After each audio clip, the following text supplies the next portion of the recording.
Mei 2013 telah diselenggarakan pemilihan Bupati dan Wakil Bupati Bandung Barat untuk kedua kalinya, dan sebagai hasil pemilihan, pada hari Rabu tanggal 17 Juli 2013 dilantik DRS Haji Abu Bakar, M.Si dan DRS Haji Yayat T. Soemitra sebagai Bupati dan Wakil Bupati Bandung Barat periode tahun 2013-2018.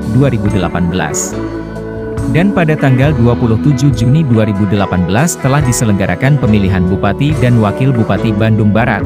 Pada hari Kamis 20 September 2018 Bupati dan Wakil Bupati terpilih Kabupaten Bandung Barat Haji A. Umbara Sutisna, S.I.P. dan Hengki Kurniawan dilantik oleh Gubernur Jawa Barat Ridwan Kamil di Gedung Merdeka, Jalan Asia Afrika periode 2018 hingga 2023. Nah itu dia sobat untuk pembahasan pada video kali ini, bagaimana pendapat kalian sobat? Tulis pendapat kalian di kolom komentar ya sobat dan jangan lupa untuk like, comment, and subscribe.